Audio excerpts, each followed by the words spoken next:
Craig and Sam, thanks so much for taking time to connect today. I'm excited to dive into the special project you two have brewing. First up, thought it would be appropriate to start with a quintessential beer podcast question. What are you guys drinking right now? And to give listeners a chance to match a name to a voice, let's start with Craig and then bounce it over to Sam. Sure. So I'm drinking our debut beer. So this came out in September. I've got a couple of cans that I hide away for special occasions. So this is definitely a special occasion. This is Legacy. This is a hazy IPA. Love it. And that's what I'm drinking today. Nice. How about you, Sam? Yep. I am drinking Boomtown Breathe Double Hazy IPA.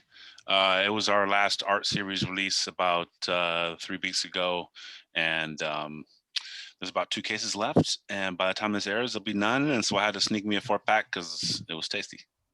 Nice. And quick question for both of you. With the hazy IPA style, I know they tend to be a little bit sensitive when it comes to shelf life. I had a chance to pick up Legacy. I believe that was back in September, and it was fantastic. But now that we're in January, how's that one drinking? And then same with Breathe. I know it's a little bit fresher, but how's that one holding up these days as well?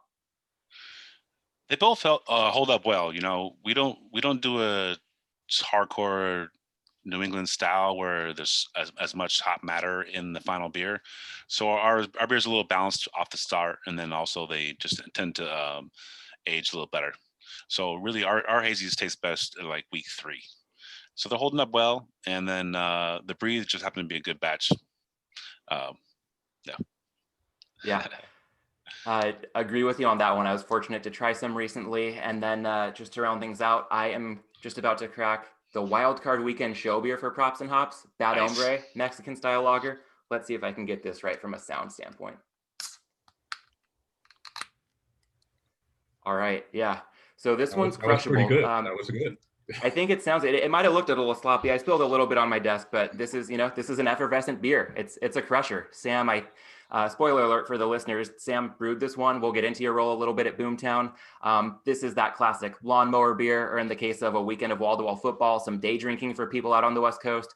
4.8% ABV, really clean and refreshing. A touch of spice, a little bit of floral notes, but otherwise kind of by design, there's not too much else. It's just really clean and crushable. So cheers, guys. Cheers. Cheers. Boomtown. Mine on cans on camera too. There. Oh, there you go. That sounds good. Nice. Yeah. Yeah, Bad Hombre is definitely a football beer too. It's mowing your lawn beer, but it's definitely a football beer. Get up.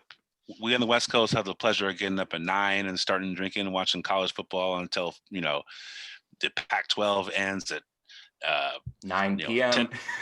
10 p.m. And Yeah. This is the beer you drink all day. So I'm not gonna lie, if I'm peeking over my shoulder over here, it's because the Rams are up 3-0 right now. We're watching the game on a Saturday. Yeah. So spoiler alert, everybody's going to start hearing this early next week leading up to MLK Day, but we are taking the time. That's how dedicated Sam and Craig are to everything we're about to get into. Rams and Seahawks in the playoffs right now, but we're talking beer. Well, we're not going to mess up the LA trifecta either, right? So we got Lakers, Dodgers. Now the Rams need to pull through. Yeah, and who knows? As a Chargers fan, I'll just say now that there's a chance they get a competent head coach and Justin Herbert in his second year, maybe they can take it up a notch on their end as well. Might be wishful thinking, but there's a chance. Also, just to be clear, I am a LA resident now. I'm an Angelino, but I am a Raider fan. But pick up the Dodgers this year. RIP Lasorda. Rough year for the Dodgers. Good year for the Dodgers. Man, LA, 2 championships. Respect due. Yeah. One quick note, then we'll move on with you guys and PRSC. But when you touch on the Dodgers, it was so coincidental. The last interview episode I released was with Fred Clare, who was the GM of the '88 championship team. And he touched on a reconciliation with Tommy after a couple of rocky decades. Once Fred kind of had a messy public breakup from the team in '98, there was about 20 years where they just weren't on good terms, and they made up and had a great final 3+ years of their friendship. So crazy that episode dropped a couple of days before Tommy's passing, and Fred's just, I think it's so wonderful to get his perspective on the fact that it's never too late to make amends. So we're going to talk beer and sports, but really just from a, setting the perspective, just being around good people and having good conversations has maybe as much value as anything else we can provide on this podcast. Yeah, man. Respect too. Yeah, not only is it never too late, life's too short. That's Yeah. right. You know, Yeah. so they didn't speak for decades, and then once they made amends, you know, look how much time they had lost in the interim. Yeah. Life's too short. Yeah, absolutely. So yeah, well, let's bring a little urgency to this conversation, keep it rolling along. One more quintessential beer podcast question I think would be appropriate here. How did the two of you get into beer? I've been drinking beer since I was about 12. I like beer. I grew up in Modesto, California. I'm from Africa. I moved to California at 6, and I moved to Modesto, California, which is the home of Gallo.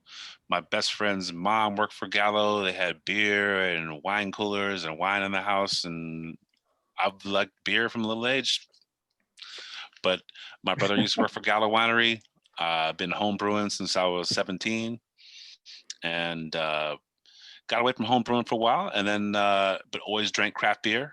Northern California was heavy and rich in history, and that's how I got into it. Nice. I appreciate the candor. It seems like every beer podcast, they say they drank for the first time on their 21st birthday. But I mean, statistically, how many people start drinking on that exact day? So keeping it real. Yeah. So Craig, how about you? How'd you get into beer?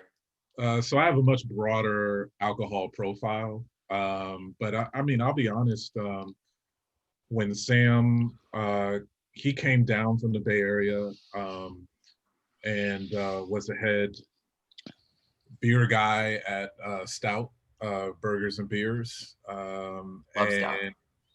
And that's when I was kind of introduced, like Stout's whole format is, you know, it's a burger place, but they've got a ton of taps.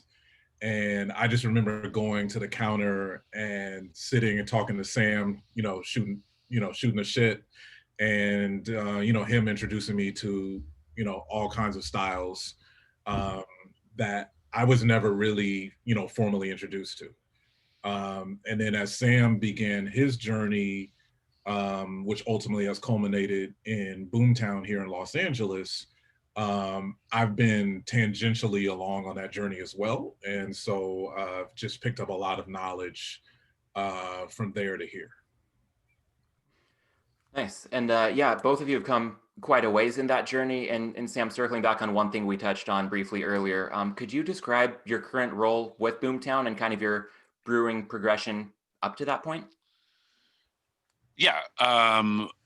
I was in the Bay Area, moved to Portland and brewed in Portland for 2.5 years at 3 different spots and volunteered and just learned everything about beer. And I was going to move to Africa to open a brewery. I ended up moving to Los Angeles and opening it with my partner. So I'm a founder, head brewer of Boomtown. So Boomtown, when I moved to Los Angeles, was when the Great Recession hit. It took like 4 years to get going. And then now we're up and going and we're rocking. And I'm pushing on with this new project, passion project. I've always been into, I was a sociology major, education minor, and the social equity aspect, the whole business is what I want for myself. And that goes back to legacy. I got 3 kids of my own here going to school, and I'm just passionate about what I do, and I'm really looking forward to this one. Yeah, absolutely. And we'll dive into it. I think a good question to get the ball rolling with it, what you guys are up to with PRSC and the South Los Angeles Beverage Company, is just a quick background on how the two of you crossed paths in the first place. When and where did you meet, and how has this come together since then? Yeah, so Sam and I met in the fall of 1992. When we were freshmen at UC Berkeley. So we've known each other. I was 17 at the time. I can't say how old Sam was, but I know I was 17. You're 47, so I was 18. Yes. So, that's how long Sam and I have known each other. So. Wow. So you have quite a long friendship, but it sounds like the notion to start your own business venture together is relatively new. So how did that come together? When and how did you guys decide to get this venture off the ground? Well, I'm going to give you my own personal stake in this journey. So for 15 years here in Los Angeles, I've been in the events and nightlife space. So I run a popular African American leaning event called Kiss and Grind. We're hip hop, R&B, kind of old school. We were a whole episode on HBO's Insecure season 2 takes place at Kiss and Grind. And one of the things that nightlife people always talk to each other, it's like if you've been in nightlife long time and you don't eventually own your own space, you were kind of a sucker. You know what I mean? Because you made a lot of money for other people and not that kind of money for yourself. So for me personally, it was more like, what's my next chapter, right? And coincidentally, at the same time that I was asking myself that question, Boomtown was coming into existence. And so, I know Sam, I know some of his other partners at Boomtown. And so I feel like I had a ground floor, viewpoint on what was going on there and everything from the start. And so, I caught I caught the bug. And so I was like, so ultimately that culminated in, I didn't want to make another Boomtown. I was just like, if Sam and I work together on something in the craft beverage space, like what would that be? You know what I mean? What would it look like? What would make it different? What would make it unique? You know what I mean? All of those questions came about. And I think South Los Angeles Beverage Company is ultimately the answer to that question. It's been 4 years of question and answers, but we're now like moving down that road, and I'm very happy where we are. Cool. And then Sam, from your perspective, any thoughts on what's kind of led you to this moment? Craig has always been interested for a long time. I just looked at some notes of mine that from a meeting we had, and it was 3.5 years ago, about this project. And I had another project I was trying to get done in front of it, and it fell through. And this is where we came. And I told him that, I can only do this certain amount of time and when I focus my stuff on. But the project in general that I've been working on is folded into also what Craig wants to get done with this on the social equity standpoint, which is great for me and everything involved in it. So we folded these two plans together, and we're banging it out. And it's not just beer. It's it's much more than that. It's wine. It's cider, seltzer, mead. So we've got a bunch of different projects we're working on. Incubator capacity too. So I don't know how far you want to get in that, but all that interests me, and learning new things is what really interests me. So like I love learning, and so I got to keep pushing on forward to learn new stuff, which is a requisite for me to do anything. Yeah, cool. And one thing that I'm noticing here, we've talked about PRSC a little bit, and then there's also South Los Angeles Beverage Company.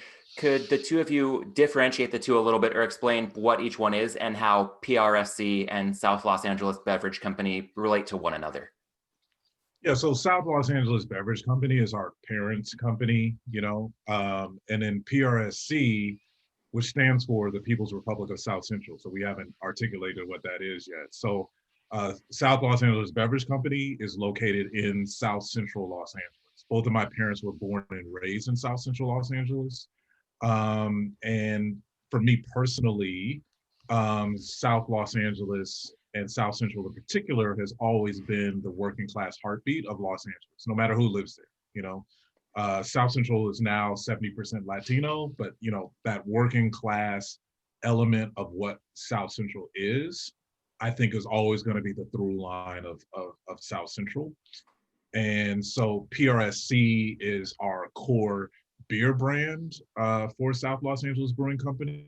And we're, like as Sam just mentioned, we're very excited to introduce some other brands in the space, both alcoholic and non-alcoholic, because we're crafting a facility that is, that's going to be able to be very multi-purpose for us in the overall craft beverage space.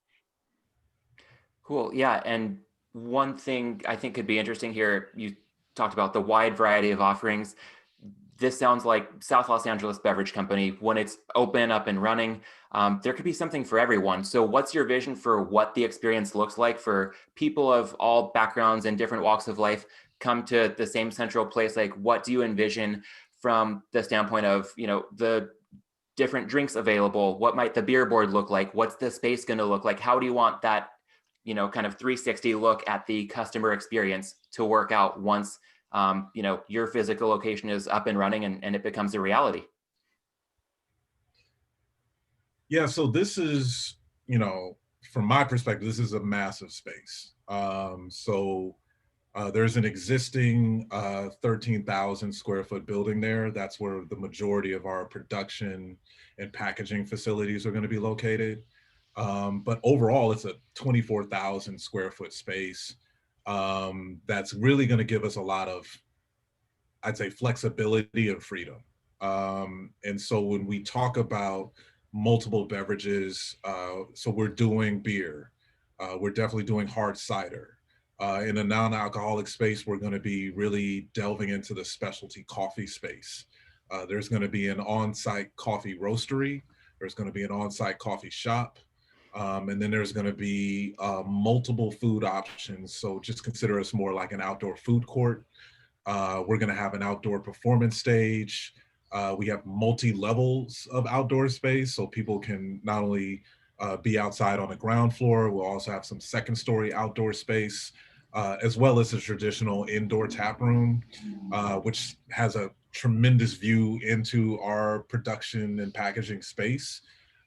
So we're just really excited, and that's the, the technical description of what it is, but the reality is people are going to be coming to South Central Los Angeles. And as much as you've been to a brewery before, what it's really about for us is I want to indoctrinate you into the community that I knew as a kid growing up in Los Angeles, that my parents knew as children growing up in Los Angeles, right? And as a still resident of Los Angeles, right? So South Los Angeles, particularly South Central, is a brand. And a lot of people have conceptions about what that brand does or does not mean. But when you come to our facility, you are going to meet and coexist with people from the area. At a minimum, 75% of our employees are going to be from the immediate local area. This is not a venture of displacement, of gentrification, none of that. We proudly wear, on our name, on our badge, we are South Los Angeles. And I hope that's what people understand. Like, this is a very unique part of Los Angeles. And I hope that people come here and get a good taste of that. Yeah, and I'd love to dig into that a little bit, because you talk about hiring the majority of the staff being from the immediate area and being intentional about laying down your roots in South Central Los Angeles. I know, at least from the craft beer scene, it tends to be, and Craig and Sam, I'm sure you have probably said this many times, very homogeneous, white, male, probably quite a bit more upscale than a lot of other interests people have. So what does it mean to that end to bring more diversity and accessibility to not just the craft beer scene, but the craft beverage scene and this experience you're building in South Central? Well, I think that accessibility is the main thing. Availability is accessibility. And so part of what we're doing is we're opening up in South Central. And then another part of that is our satellite tap room is going to be open all over the city.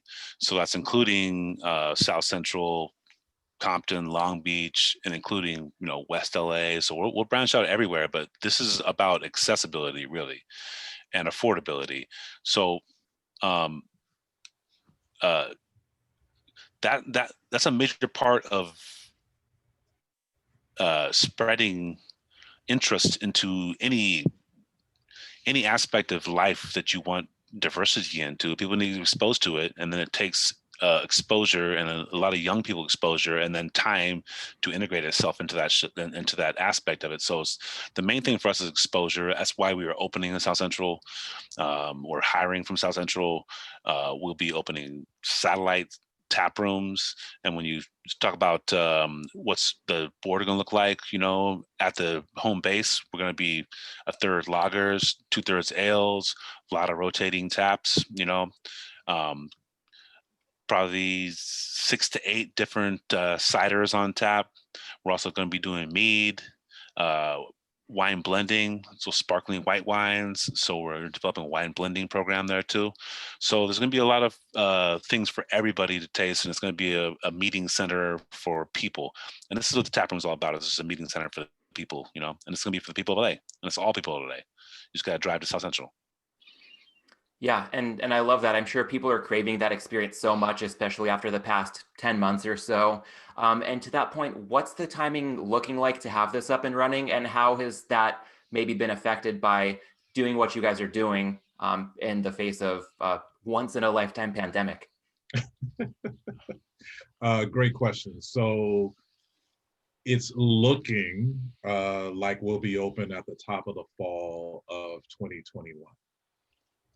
We've had a tremendous amount of difficulties. And I don't want to make it seem like we're having the difficulties. I mean, everyone has had to adjust in a pandemic. The city has had to do it, all of their departments in terms of building and safety, planning, you know, all of these departments have had to adjust. So, you know, as much as I would like to say that I'm, you know, have been personally affected by this pandemic, you know, everyone has had to adjust. And so, you know, we're out there trying to make this happen. Some days we have really good news, other days we have really bad news. You know, so that's just where we're at this point. I'm optimistic that we'll be open in the early fall of 2021, but you know, stuff happens. Let's just put it that way. So we shall see. We'll be brewing in fall of 2021. We're good. Nice. Yeah. And is there, it's comforting for me as a beer drinker to hear that. Is there then the possibility of brewing without the location open yet, but maybe doing more releases like the couple you've done so far? Because I know the saying goes, whenever you have a timeline or a budget, you can double, if not triple, both of them. That might apply to the outset. You guys are getting closer to the finish line, but brewing in the fall, is there the possibility of whatever might happen? Who's to say what's going to happen in the coming months? This is something that we can probably count on seeing as more beer coming out of the PRSC brand. Well, what I will say is, regardless of that facility, PRSC is going to be putting out beers until we open our doors, right? And then those beers will come from our facility, right? So we've released one beer that you know reference, and what I'm drinking here, Legacy. We have a brand new beer, Catalyst, which is a West Coast IPA, and that's coming out Martin Luther King weekend here in Los Angeles. On our calendar, we have 2 more beers coming after that. And then we're supposed to pivot into beers brewed on our own site. If that, you know, calendar gets elongated, you know, we're not going to stop making beer. It's just really a difference of where that beer is actually, you know, made, you know, in the interim. But what we didn't talk about is, you know, starting from Legacy, coming through with Catalyst, going through for the next 2 beers that we have, is that 100% of the net proceeds from these beers are going towards buying Chromebooks for children in South Los Angeles that do not have computers at home. And so regardless of all of this, Sam and I, like, our brewery was never going to open until 2021, second half of 21. Let's just put it that way. And I approached Sam and I said, look, you know, it's COVID. You know, I'm at home, you know, you're still at the brewery doing your thing, but there's just a tremendous amount of need in South Los Angeles right now. And what can we do? Like, in the present, not when we open our doors, not when all of our, you know, not when we're fully funded, you know, all of that stuff. Like, what can we do right now in order to make just a small bit of difference in the community in which we ultimately want to be a part of that fabric? And that's why we're making beer right now. You know, like, if we had our druthers, we probably only start making beer when we, you know, when our facility is ready to go. But I think, you know, Sam had to compromise a little bit, and but ultimately I think this is for the greater good.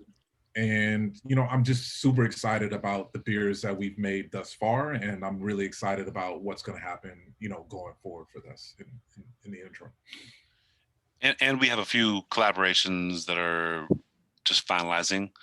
And all those collaborations will go towards the same goal as all Chromebook profits. So we're grinding some beers out. We're going to do some stuff before we open it up. But 100% of anything that we make on that goes towards Chromebooks.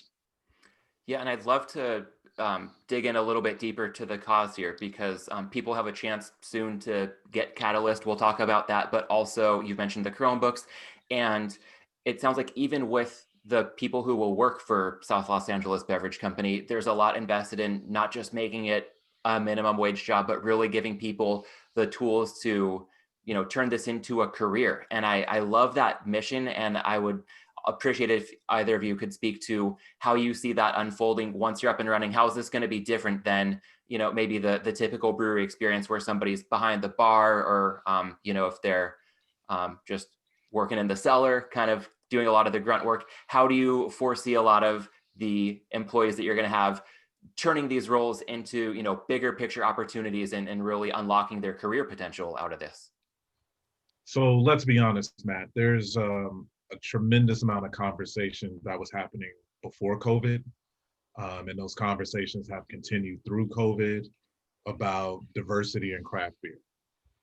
And honestly, I don't really have much to say about that, because I've always been, my personal philosophy is, be the change that you want to see in the world, right? If I've gone into these craft beer spaces and I haven't seen things that I would like to see in terms of who patronizes these establishments, who works in these establishments, PRSC, South Los Angeles Brewing Company, is a manifestation of that. You know what I mean? Like we're basically saying, like, this is the change. So I didn't see a lot of those things outside of Boomtown. And so I was saying, that was one of the fundamental premises of me and Sam linking up, is to basically say, what would that look like? Right. And for me, it's like, we're answering the future. In 2045, America is going to be a minority majority country. And so what does craft beer look like in 2045? Right? Does it exist? Or is it just seltzer? Right? So, we love these traditions. I mean, Sam can, speak to that. But, for me personally, it's just more like, I think when you come to PRSC, you're going to experience something that you just haven't really seen at 95% of the other craft breweries that are out there. And that's not because we're doing something extra. It's just more because we're doing something that's in our own lane. And I'm looking forward to people experiencing that and basically being like, wow, I went to South Central, I went to this place, and the people, the flavor profiles, the employees, the people in the brew house, like, everyone was just coming from a dramatically different point of view. And I think that's what craft beer needs. It just needs a broader set of point of views. That's not pointing fingers at people. It's just basically saying, like, can we broaden the point of view in craft beer specifically and craft beverages overall? And that's really what South Los Angeles Beverage Company is about. We're also getting our certified B Corp, B Corp certification. So for us, like, living wages, or for me, especially in production, living wages is a huge thing. You're talking Los Angeles and producing that beer for the people of Los Angeles. Where is your skilled beer labor coming from? So for me, I want to hire people and keep them there and make sure I take care of them, make sure they respect the company and know I respect them, and give people pride in where they work at. So that's a huge part of us, just not only operating on a minimum of 75% of people from the local community, but giving them pride in their jobs and enough money to prosper and push their kids forward. The COVID's so hard down there because the per living square person and household is so high because no one can afford to live in one household per person. So these are major issues that we were seeking to address before this, but this is showing the effects. This whole pandemic situation is showing the effect of the inequalities in income and the expense of living in LA. You know, I love living here, and so does everybody else, and there's a great opportunity here, but we need to make it available for everybody. So that's a big part of it too, is the Benny Corp. It's not just 75%, it's also living wages and taking care of the environment and making sure this is push people forward. Yeah, and I love that mission. I'm so excited to see how this unfolds when you guys can open your doors. And I know that the best mission in the world still needs, good beer, a good product to amplify it and really blow it out of the water as much as possible. So transitioning to that in a sense, we've talked about Catalyst, an upcoming release from PRSC. Can you describe what this beer is like and what people can expect with the Catalyst drinking experience? Yeah, I'll speak on that since it's my beer. 100% Pilsner, oat malt, little carafoam, and it's 55, 60 IBUs. And we used some fresh Amarillo hop hash and hop T90s Amarillo and T90s Citra. Did a couple 20-minute additions and 0 and a 180, and then did some double dry hopping on it. Should be heavy in citrus, grapefruit, classic dank, weed smell, West Coast style, old school. Yeah, that sounds great. And I think some of the tasting notes you gave at the end are going to sound very appealing to a lot of people. A lot of the description you gave earlier, I love the detail, and so people can get a sense of this when you talk about the malt base or the hash and the T90 for the hops or a 20-minute addition. Can you explain a little bit more what somebody who's maybe getting into craft beer can gain from that perspective? Yeah, so IPA is a hoppy beer, and it's as years have pushed by, the West Coast used to be a little more bitter and hoppy, but when people confuse bitter and hoppy, it's not bitter. It's very balanced in its malt sweetness and its flavor from the hops, but very aromatic, very flavorful, and then finishing dry, crisp, and clean. So it's a aggressive flavor, but very floral, very mouthy, but finishes nice and clean and crisp, and high in alcohol. Yeah, what's the ABV on this one? 7%, single IPA. Yeah, cool. Very, very, very drinkable, but for the people who don't drink IPAs, it's 7%. So that's much like drinking a beer and a half when you drink a beer, something like that. Yeah. And I do want to just give a shout out to Holland Berries and Sons for the hops. Thank you. Country Malt for the grain. They have bought into what we're doing in the community. And just felt, since we're listing ingredients at this point, just wanted to make sure that we shouted them out because their contributions allow us to give more Chromebooks to the kids in South Los Angeles. So it's most definitely. Thank you, Craig. Yeah, so Hollandberry provided all the hops, which is going to end up being, probably 3.5 Chromebooks. And Country Malt provided a malt. Our malt base was their Idaho, pure Idaho. It's what I use at Boomtown. It's really nice and crisp and clean, but robust. And they took care of the malt for us, which is probably going to be another 4 Chromebooks. So we're super stoked. Thank you for the help. They're on the label. If you see them at their homebrew shop or whatever, man, good people. Thank you so much.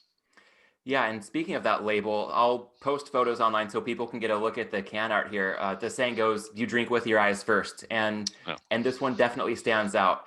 And without, this is not a political podcast by any means, but a lot of red, white, and blue. I think the name Catalyst is very intentional as well, and safe to assume it's not a coincidence that this is really becoming available to people over the MLK weekend and right before the inauguration. So what came into all that, and how did you guys make those conscious decisions with Catalyst?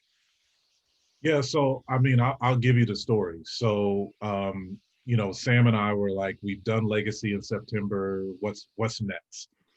And We came up with Martin Luther King Weekend. That's, great. And, so I hit up our graphic designer and he gave me some cans with Martin Luther King on the can. And I was just like, these look great, but it's really obvious. And I just felt like we had a bigger story to tell. And so I was really about, so this is after the presidential election, before people tried to say that that wasn't true. And I was really about how Black women have consistently been at the forefront of democracy. That's not big D democratic, it's small d democracy. And I was like, who embodies that? And for us, it was Congresswoman Shirley Chisholm. And if people don't know who Congresswoman Shirley Chisholm is she was the first Black woman elected to the House of Representatives, number one. And number two, Shirley was the first woman, period, to ever run for the Democratic nomination to be president of the United States. And so for us, that was like, that is the embodiment of this, right? And then fast forward to where we are in 2021, where we're all talking about Stacey Abrams and Kamala Harris and all of these people. The legacy was before that. And so Shirley has a quote, which really just jumped out at me, and that's how the name came about, is I am and will always be a catalyst for change. And that quote is on the side of the can. Shirley's on the side of the can. In fact, Shirley is on the can in a community center in South Los Angeles in 1972, the year that she ran to be president of the United States. So for me, like, it all kind of like came together and said, this is a message that we really want to put out there. But it's broader. It's not just about Shirley. It's not just about Stacey Abrams. Like, I want to bring people's attention to a long lineage of Black women that have done stuff on behalf of democracy. Notice I didn't say Black people. Notice I didn't say the United States of America. I'm saying democracy in general. These women have done some tremendous things. And so if you go to at PRSCbeer.com or IG, we're going to be telling the story of 6 different African-American women, what they've done for democracy over the next couple of weeks as Catalyst goes out there, because I felt like, we make beer. I think we actually make great beer, right? But I also think there's an opportunity, there's a platform here for us to inform people, right? To broaden, the horizons about what you know. Like, I want you to pick up a beer and basically be like, I didn't know that. I want to learn more about that. And for me, that's what the People's Republic of South Central kind of stands for. Yeah, and I think there's such power to what you just said, and coupling that with Sam's description of the beer itself, again, it's a really good product that I think a lot of people are going to want, and it's a cause that people can feel very good about supporting. And to that end, how can people get Catalyst? When's it going to be available? If somebody's listening to this and they want to get their hands on it, what should they look out for? Well, if you're in SoCal, you can pre-order it on our website at PRSCbeer.com. Oh, sorry, PRSCbrand.com. Let me, my bad. Sure. PRSC I'll include that in the brand. show notes, by the way, for easy reference for anybody. So just tap on it and you'll get to the right place. All of our social is PRSC Beer. Our website is PRSCbrand.com, and that's going to be available for pre-order until midnight on the 15th. And then on the 16th, we're going to invite everyone that's pre-ordered to come and pick it up from us in South Los Angeles. And then thereafter, it's going to be available at retail, more traditional routes. But the reason we like to do, to get people to pre-order and buy from us, is that's a much higher margin. And again, we're all net proceeds of this beer go to buying Chromebooks. So the better margin we have, the more Chromebooks we're able to buy and purchase on behalf of students. So again, that's not just us being greedy and selfish. That is literally us saying, if I can protect the margin, then I can buy more Chromebooks for the students that are deeply in need in South Los Angeles. So that's the only reason we really reinforce that. And what I will also say is that if you pre-order, this is our first piece of glassware. This wasn't available when we launched Legacy, and you get a significant discount on our first glassware when you pre-order Catalyst, as opposed to buying it thereafter. Great. And for context, with this episode dropping on the 12th, some people will hear this in time to go ahead and pre-order through your site. Others might be listening after that moment. So if people don't pre-order prior to, I believe you said the 15th, then would it be a matter of looking to find it at retail? Or if somebody's listening to this, say on the 17th, and they want to grab it, what should their game plan be? Yeah, so after the 16th, we're going to be telling everybody where they're able to get it at retail, as well as some of our partners in this beer. But right now we're focusing on selling for the 16th, but it will be available throughout the Southland beginning the 17th of January. We'll have that on social media. Yeah. Cool. Sorry. Okay, yeah, I should have said that. So yeah. and it'll be on our website. Our website, we basically turn it off and tell people where they can go out and find it. Cool. And social media, I'm assuming Instagram, that seems to be the platform for beer, among many other things. Just PRSC Beer on Instagram. Yeah, we're PRSC Beer on Instagram. Perfect. Cool. And I think we'd also be remiss not to touch a little bit more on your first release, Legacy. Again, I had the pleasure of picking it up in September at Harold and Bell's, New Orleans style restaurant. It's a 51-year-old just institution in South Los Angeles. Big time. Yeah. And I would be curious to get your thoughts on the quality of the beer itself, how you feel about how that turned out, as well as the response that you got from it. The beer turned out great. I'm not worried about making beer. That's not a problem that I have right now, I don't think. But the beer turned out great. It's always weird brewing at someone else's brewery, but it was great. Where'd you make this one? We made them both at Eagle Rock. So thank you, Jeremy and Ting over at Eagle Rock. They are pioneers in the LA brew scene, and I just wanted to separate my production from everything else. And they were where I wanted to be at and where I can trust my beer being made at. So I was really thankful for those guys. The new one's coming out great too. Rate Beer came out great on the Legacy. I make beer that I like to drink and my friends like to drink, and that's what we worry about. But it seems to be working. Yeah, sounds good. I know I've been able to check it in on Untapped as well. So between Rate Beer, Untapped, Beer Advocate, that's a. I'm sorry, Untapped. I'm so old. Oh, cool. Yeah, I mean, Untapped is that. the 2021 platform, but no, they're all three still kicking around. I'm sorry, Untapped. Yes. I don't get out much, man. I'm in the production a lot. So yeah, well, excuse my ignorance. For the past 10 months, I don't know how much anybody's gotten out. So no, you're right. Yeah, I think all's forgiven there. And one more thing I wanted to be sure to touch on here with what PRSC is doing, not just making beer, but independent craft beer. What does that mean to you to be an independent company? And I see, Craig, you've got the hat on, Independence Matters. What fuels the drive to make sure that this is an independent beer brand? Look, I think for me, it's a much broader conversation than I think the Craft Brewers Association meant this, right? We exist in a world right now where the median African-American household only has 4% of the wealth of the median white household in the United States of America in 2021. So when I talk about independence, for me, for I think a lot of the residents in South Central, it's really about how can we create community wealth, right? And when I say wealth, I'm not talking about billions and Jeff Bezos and Elon Musk. That's not what I'm talking about. What I'm talking about is, does a rising tide lift all boats? And PRSC is going to attempt to answer that question, right? So we've talked earlier about who we intend to hire.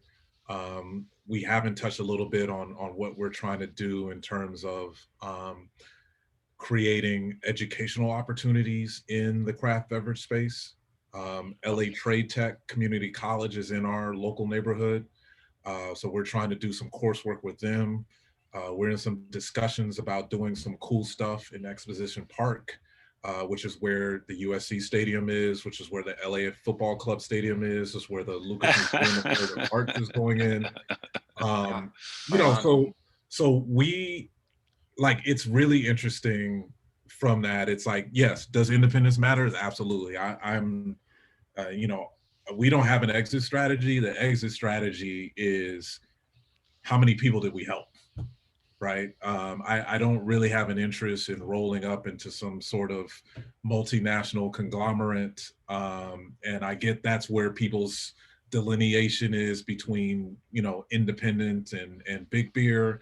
But for me, when I wear this hat, I'll be honest with you, it's just a much broader interpretation of what independence matters actually means. And if that offended anyone, I apologize, but you know, that's the reality of when I put on this hat, it just has a broader meaning than I think, you know, people at the Craft Beer Brewers Association had, you know, although we're proud members of the Craft Brewers Association. So.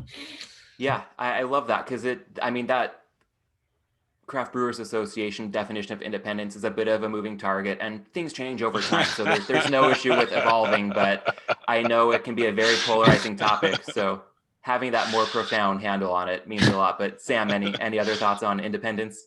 No, but that's good. No, but I will say we will be brewing before Clay Helton is fired. I will say that much. I don't know if it's safe to get into this.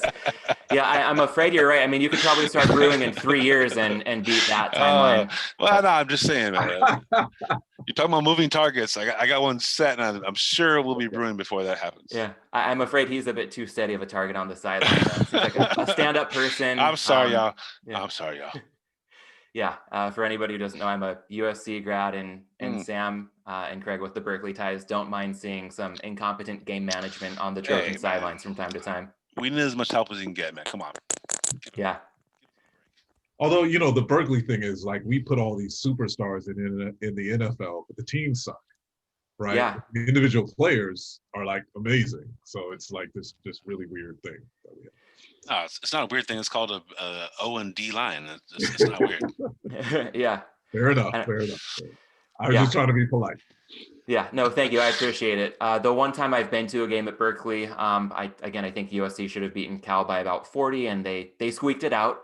It was Sam Darnold's second season, and it was just way too close for comfort. But I loved that setting up on the hill. From parts of the stadium, you can just overlook, you know, the bay and see the Golden Gate Bridge. Yeah. It's a tough setting to beat. So that's a great atmosphere, and it's going to be a joy when, you know, fans of all teams and all locations can just get back out there and take in these events in person. Goodness. My boys are fiending. Yeah. So, well, one thing I wanted to be sure to do is paint the best picture we can of what people can expect when South Los Angeles Beverage Company opens its doors, with PRSC, you know, being the face of the beer that, you know, everybody's going to enjoy there. Is there anything we've missed? If we've touched on everything you want, I can cut this out, but want to leave the door open to anything else that you guys would like to add to really paint that picture for what people can expect. I mean, all I would say is that if you come to PRSC or South Los Angeles Brewing Company or whatever we name it, that actual destination, like, it's a hang, you know. It's funny, it's right here. That is the brewery location, right there. That's downtown LA. That over there, that's USC. So we're right in the thick of things. I think people think we're in this far off destination, but we're actually very, very close. And we just want people to come and hang out, and I think be open to music that you're probably not used to hearing, people that you're not used to seeing, and ultimately, right, like, that's what beer is, right? For me, beer is the community, the communal tables, the conversations that happen with people that you might not ordinarily intersect with in your day-to-day life, right? And so I'm just really super excited to see what that looks like in South Central. You know, I'll leave it at that. Sam, I don't know if you have any further insight into that. I mean, look, beer is a social lubricant. It's the brewery is a meeting place of people, and that's where you come hang out. And you know, we're going to be, man, 80% outdoors. It's a huge patio. It's all sun. When the weather's bad, people in LA don't go out. If you do, we got places inside too. It's just small, and if you want to come out, come out. It's all right. I know, like, everyone's made of powdered sugar and they melt when it rains, but it's all right. Yeah. You've seen maybe crowds with a little more ability to put up with rough weather up farther north, both in the Bay Area and in Oregon. But yeah, we're recording this. We're recording this in mid-January. Yeah, it's about 75 degrees, and I was just pissed off for my run this morning because there might have been like a 7-mile-per-hour wind, and that was devastating. No, it's all good. I think year-round it's going to be a good destination outside most of the time, and if not, it sounds like you got the right setup for any of these. Please don't let it sound like I'm talking shit about LA, because respect LA. I love living here. Oh. Yeah. And one quick note before we move on to a few rapid fire questions to wrap things up. If you're listening to this on Spotify or Apple Podcasts or anywhere where it's just audio, I'll be dropping a link in the show notes to see this interview on YouTube as well. We've mentioned the Independence Matters hat Craig is wearing, the PRSC glassware. Craig's background on this Zoom video has the location that you can check out. He just referenced that. So check this out on YouTube if you want to put the visual reference to any of that. But otherwise, I think we're probably in a good spot to move on to a few rapid fire questions to let people get to know Craig and Sam a little better. First one, I would say putting the hops in props and hops. What's your favorite hop? Amarillo. Ooh, that's an interesting one. How come? When I first started brewing professionally, it was an experimental hop, and when you get it right from the Virgil Farms, and it's just right, it's just right. It's the grapefruit rind, and I'm a grapefruit guy. So I don't drink much liquor, but when I do, it's usually like a Greyhound. So I'm a grapefruit guy. I like that rindy, but Citra is close behind. Yeah. Got it. Yeah, I love that you didn't necessarily go with the Citra, Mosaic, Galaxy. Those are the really sexy hops right now, and I will do anything for Citra. But I appreciate your description because when you say grapefruit, I think Citra right off the bat. But I think you differentiated well with Amarillo having more of that rind versus Citra just being a little juicier, perhaps. Yeah, it's also more weedy. I like to smoke weed, so it's a little more weedy. Yeah. Like pot marijuana weed.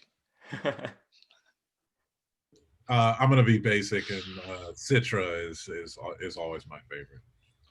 Yeah, the same here. Can't go wrong with it. Cool. All right. Well, then let's move on to another rapid fire beer question. Excluding any business ties, apologies to Boomtown, what would each of you say is your favorite brewery?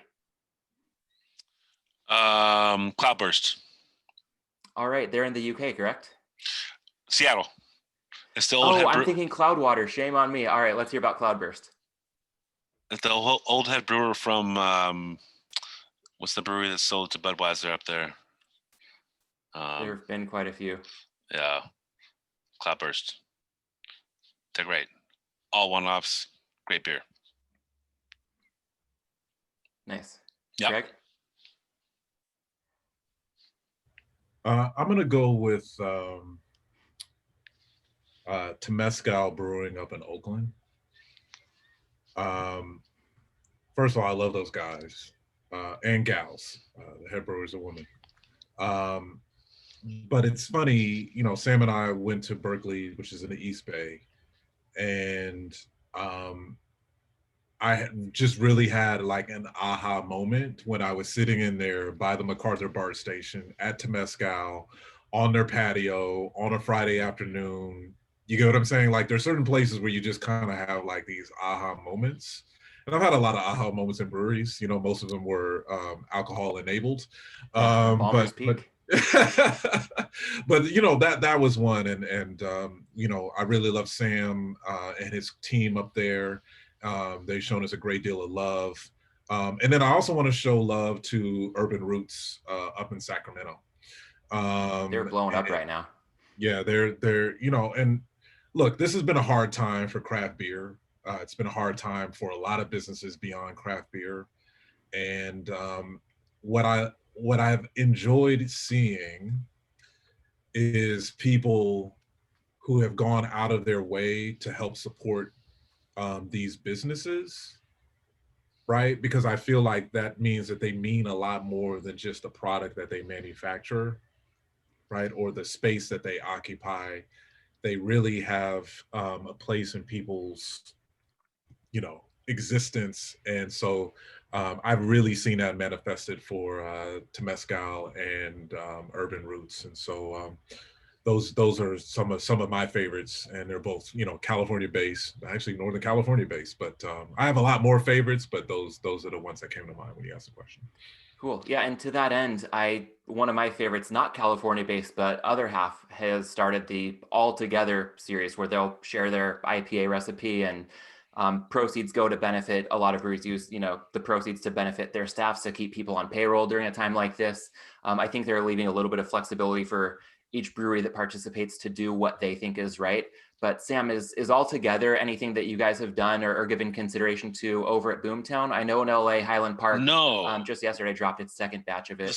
no, you know what? I haven't heard about it, man, but I'm totally down. Another Half kills it, man. Those guys are great.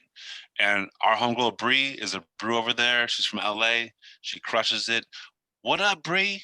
So Other Half is my favorite brewery on the East Coast. Cloudburst, West Coast. It's the old brewer from Elysian who started the Cloudburst. He was the guy that didn't want to sell to Budweiser and was pissed. And now he's just crushing it and making great beers. So if you're in Seattle, hit up Cloudburst. But Other Half, good peoples.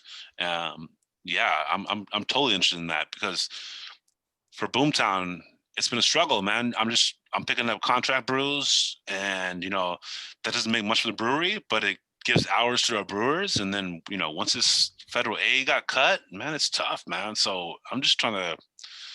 It's an issue. So look, there were no breweries in LA for a long time. Now there's a bunch of breweries. So who's brewing at the breweries? Do they know anything? So how do you create skilled brewers? So this is part of our education program that we're doing. This is why I want a Benny Corp. And this is a bunch of reasons we're doing what we're doing is to build beer in LA and train people how to make beer and how to appreciate what they're doing and have people appreciate what they're doing in order to pay them what they need to get paid. So this is a big part of the program we're doing with this whole project. So either way, man, I'm still totally interested. I will reach out to them. Cool. Sounds good. Yeah. I think there's a lot to what you just said, and I will not try to add to it in a way to detract any value from that. So shifting gears over to two other pillars of this podcast, sports and sports betting. I know we've touched on sports a little bit here, but what are your guys' favorite sports and favorite teams to follow? Right now, I like LA to be up 9.5 plus in the second quarter with 54 seconds. I'm just joking. I'm sorry. What was the question? Yeah. Favorite sports, favorite teams to follow. I'm sorry. I'm gonna head this up. My favorite sports is college football. My next favorite sports is pro football. I grew up playing basketball. I love basketball. I watch all the playoffs, and that's my gig. I love playing golf too and watching golf. A lot of LA focus on this podcast, but do you care to reveal your favorite NBA team? Oh, no. I'm a Warrior fan. I'm all Oakland, man. East Bay. So I'm Raiders, Warriors, A's. But I minus the 88 World Series, I got a whole story about that. It was a little shocking for me. I'm not a Dodger hater at all. I'm really happy for the city with the Dodgers. I can't root for the Lakers. They're in my division. But I'm not a Sharks fan, so I'm a Kings fan. There you go. That's been pretty rewarding recently. Yeah. It's been easier. Yeah. And I'm a Cool. Bears fan. Go Bears. Oh, yeah. They squeaked into the playoffs. We'll see how long they last. It'll be an interesting one at the Superdome tomorrow. Oh no. I mean like Cal Bears. Sorry. Oh, okay, cool. There we go. I was like, oh, Chicago coming into the mix. I was That's like, an interesting one. I was like, you squeaked in the playoff. I didn't know this. I was Yeah. sorry. The national Sorry to switch championship game on Monday, the college football playoff, it's Alabama against Cal, if people haven't heard. By the time they're listening, we'll know the result. But sorry to switch gears, but I do have a story. Is that I've been to the last six. I've been to like eight of the last nine Rose Bowl games. And one day before I die, hopefully Cal is playing in that motherfucker. I'm sorry. Bleep that out if you need to, but please. I'm always there, no matter who's playing, man. So I do enjoy that. I go to bed early at night. I go to bed like at 9 and I get up at fucking 5 and I'm out there, man. So one day, I know USC is like, oh, I'll go next year. Whatever, dude. I like it. Yeah, well, I think that's, part of the show is just looking for edges in any walk of life. And there's something to be said for go to bed early on New Year's Eve and beat the crowd on New Year's Day and have your way. Sometimes, whether it's drinking a beer, getting in a good workout, partying on New Year's Day can much of the time be better than the whole New Year's Eve ordeal. I mean, it's more predictable, that's for sure. Yeah.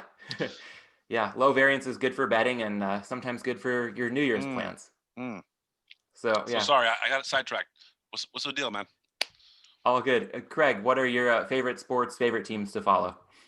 I mean, honestly, so I'm born and raised in LA. My parents were both born and raised in LA. My favorite sport, far and beyond all others, is professional basketball. I'm a Lakers fan through and through. Clippers, who I don't even know who they are. And funnily enough, following up after that is I have mad love for professional soccer, and here LAFC is really I think personified the spirit in which pro sports should approach the world, and really been excited anytime I've had an opportunity to attend games there. It's just really been an amazing experience, and so I would say that's my number two. Yeah, I have heard so many good things about the environment there, and had plans to check it out. I guess this would have been about this time last year. I was hoping to get that higher on the radar, and then sporting events have kind of taken a backseat in terms of having the opportunity to go to them. But once things get rolling again, LAFC have only heard good things and can't wait to check that out and get some firsthand experience there. So, all right, one more sports question we'll go with here. NFL playoffs underway this weekend. I know we'll be moving on to the divisional round by the time people hear this episode, but if you had to pick a Super Bowl matchup and the winner, what would you go with right now? For who's going to be there? Who's going to be in it and who's going to win it? Oh, man. I'm going to go. I mean, I'm watching LA winning right now, so they're up 10 at halftime, so I'm cheating. But I want LA. So not the Seahawks. No, I don't think. No, sorry. I'm going Rams. Rams Chiefs. Unfortunately, man, I'm a Raider fan. I'm not a Chiefs fan at all. But I think it's gonna be Rams Chiefs, and I think the Chiefs win it again. Also, Monday is the college championship. This will be over by then, but let's see how we all look. Yeah. I'm saying Bama by 17.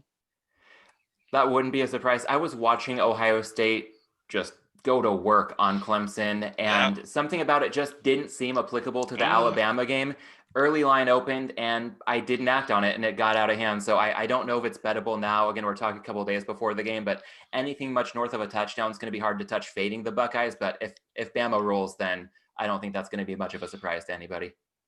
If you got 100, put 75 on the line, and then get your extra 17 spread and make some extra money, man. They're gonna crush them. Yeah. You see me laugh at me when I lose. Yeah, it is quite possible you won't. Craig, any thoughts on the Super Bowl matchup and who you think's going to take it home? So I'll answer this three ways. Ideally, Sam just hit it. I would love to see Rams Chiefs. I think that would be amazing. My upset pick is I just really like Baltimore. So would love to see anyone face Baltimore in the Super Bowl. I've never liked the guy. I used to be I'm an ex-Raiders fan. But I do like. I do like this second act from Tom Brady, and would love to see him get back in the Super Bowl. That doesn't mean I want him to win, but I'm just saying, like, I do love. I'm a sucker for second acts. Let's just put it that way. Hey, by the way, these aren't company policies, just so you know. Just not gonna find this. But I'm the Tucker. That's your Raiders fans, Chewy still, but the snow job, you mean? Yeah. Come on, man. Well, it'll be interesting if the Bucs can end up getting there, because Brady would have a home game in that sense with the Super Bowl being in Tampa this year. So I think that would be a first. Not a given it'll happen, but yeah, quite possible. And I like your look on Baltimore. I selfishly hope you're right, because the only point spread I bet this weekend, again, when people hear this, they'll know how smart or foolish I sound right now. Baltimore -3.5, found it at even money. So I thought that was a little better than the heavy juice on the -3.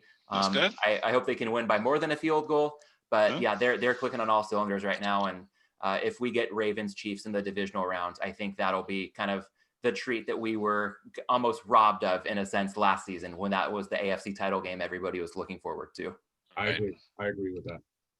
So cool. Well, I'll be boring with my pick. I think the 1 seed has never been more important, because now that's the only team to get a bye. So I'm gonna go Packers Chiefs. There are so many possibilities. There's such a cluster at the top. If we see Buffalo or the Saints or the Ravens or the Bucks, who knows? We might see something totally out of left field. But I'll go Chiefs over Packers. And hey, Aaron Rodgers' birthday. Yeah. So he's probably Rodgers is going to get the MVP award the night before the game, and then Mahomes is going to get the Super Bowl MVP award the next day. So, all right, well, there's a lot to look forward to, not just with the football playoffs, but with everything you guys are doing with PRSC. I want to thank both of you for your time, for your commitment to making good beer, and also to your community. I cannot wait to check out PRSC when the space is open. If you're listening to this and you can't get excited about not only the beer and the other beverage offerings and the whole environment there, but also the cause, knowing what you're going to be supporting. I think that's just abundantly clear that this is something to really look forward to, hopefully down the back half of the year.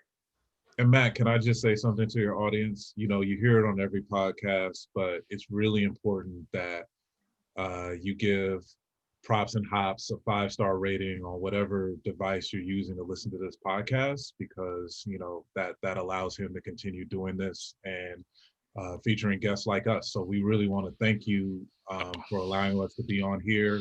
And if you're out there listening, no matter where you're listening to this podcast on, please make sure you support Matt and Props and Hops. So thank you again for having us. Thank you so much. Wow, thank you so much, Craig. I've never even mentioned that to tag his show. You said it better than I could have myself. So thank you. You guys are a blast. You make great beer, and you're setting up a great spot in South Central. Cannot wait to get out there. So thanks again, and really looking forward to getting out there this fall. Thanks, Matt. Thank you, Matt.